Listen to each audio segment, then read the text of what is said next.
866-801-8255. I had one of the authors of Inflamed on today, Dr. Rupa Maria, and this book has been transformative in the way that I think about health because it centers the community. There's a portion of, well, throughout the book, it talks about our health, mental and physical, being tied to community. That there were communities, indigenous communities, that didn't have a thing called mental health crises because they were in community with each other. As a practicing psychiatrist, how do you bridge that for your patients? Because I feel a lot of us are suffering in silence. A lot of us reject community because we got it, or, we just don't like people because, people are complicated. So we are. we tend to not, be a community. Community is everything. And it doesn't mean you have to be surrounded by people to know that people got you, to know that you are part of something greater than yourself. How do you bridge that with your clients and the people that you teach?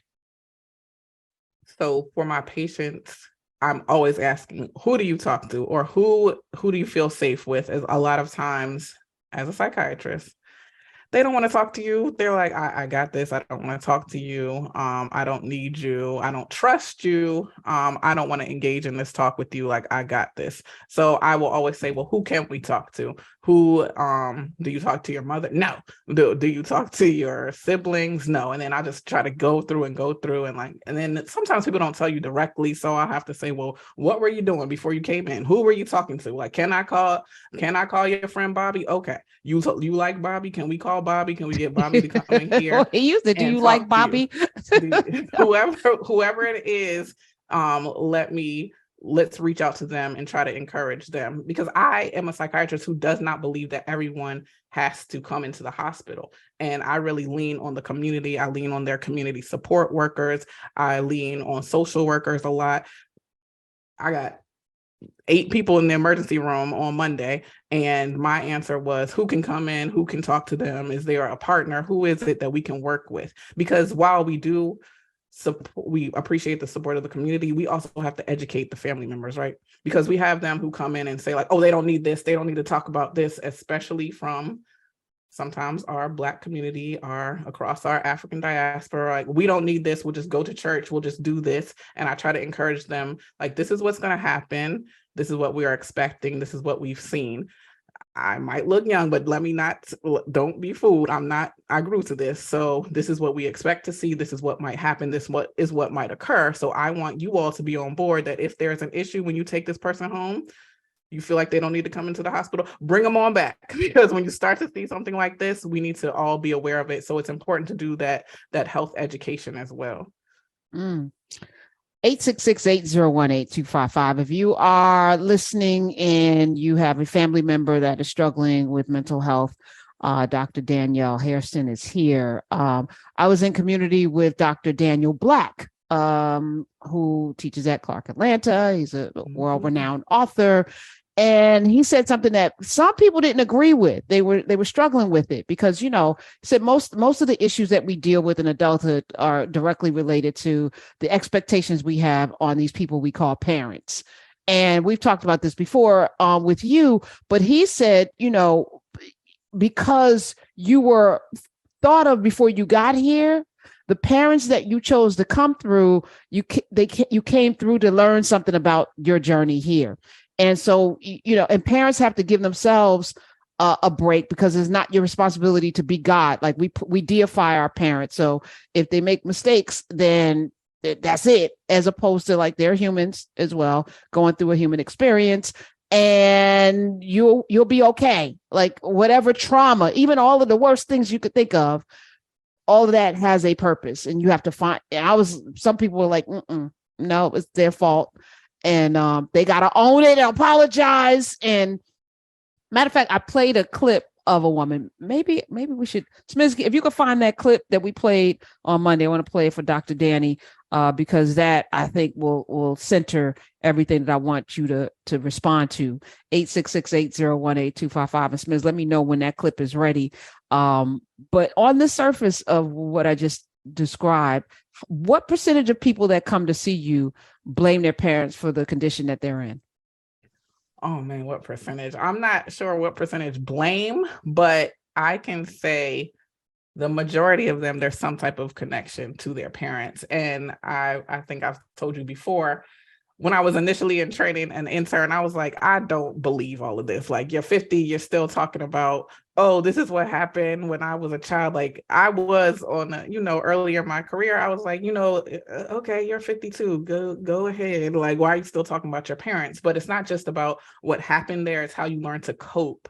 And it's how you learn to manage and how you process the trauma. So not necessarily what they did at that time, but how you responded to it. If someone supported you through it, if you went to therapy, if you were then subject to whatever other trauma there was, if you learn that that's how attachment goes, if you learn that's how a relationship goes. So not necessarily what exactly they did, it took me some time to understand not exactly what they did or them passing away when you were younger. And it's the lack of the relationship, it's the response, it's whether or not someone supported you. So it's a little bit more than that. So I don't know. I gotta hear this clip. Okay. But all right, you ready?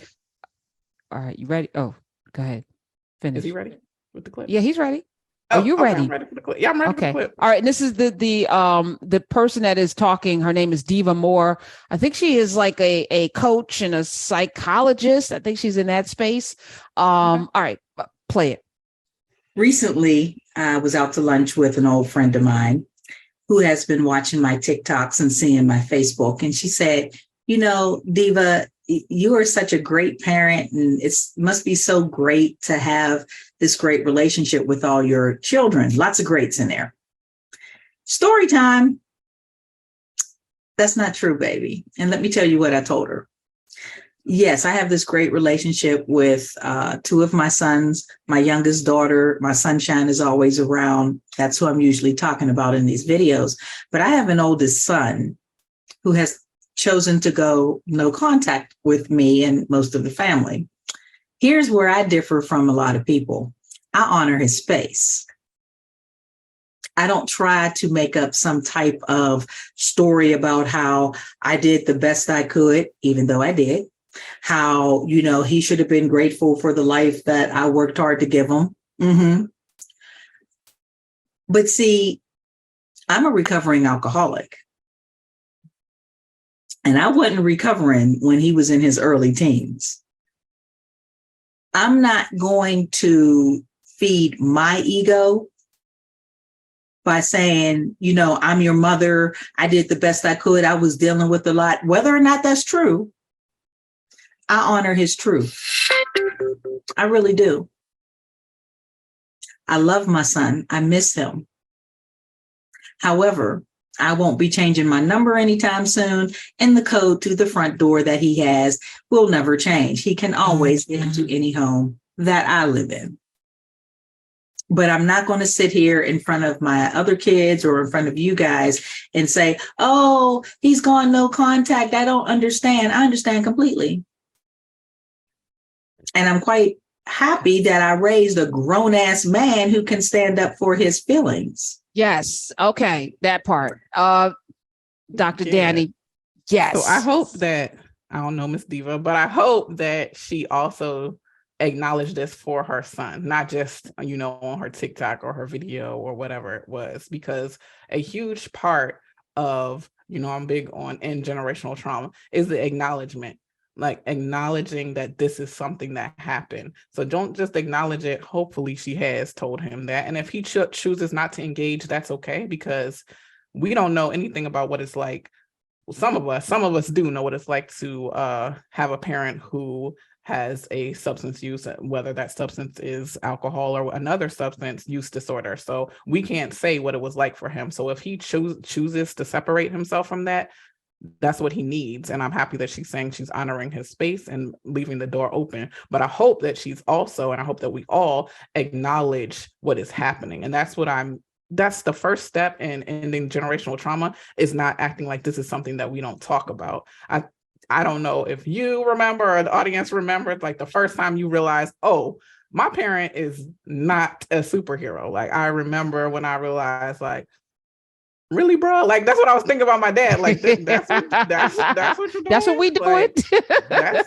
that's who you are out here, out in the streets. But I realized, like, oh, okay, you're a person. And it took me until, unfortunately, after he passed away, to realize and understand that, okay, who he was when he had my brother, who's 17 years older than me, was different than who he had for who he was with my younger sister and I. And to realize that I never had the chance for him to acknowledge that, or for him to even say like, oh, I was different, or I wish I had done things differently. And I think had I had that experience with him, maybe my limited patience for any type of foolishness or not giving people chances or things like that, right, in my future relationships would be different. So acknowledgement is key. And it's something that I find that in the Black community, we have to work on. And it can't be just get over it, but at least, come on, like at least say that this is something that happened and this is something that you wish was different. I'm not a person who subscribes to the well, you need to be grateful that I even brought you into this world and you need to do everything for me. And I'm not a person who subscribes to that notion or that theory, because I didn't ask for you to bring me here. So I think that we have to approach it from acknowledging what happened, and that our parents are people. Yes, they are people. They were whatever age, whatever happened to them, but they have to acknowledge that if they wanted to do some things different, not just that you should be grateful that I'm here or that you're here, but acknowledge like these are the things that happened and I wish they could have gone differently.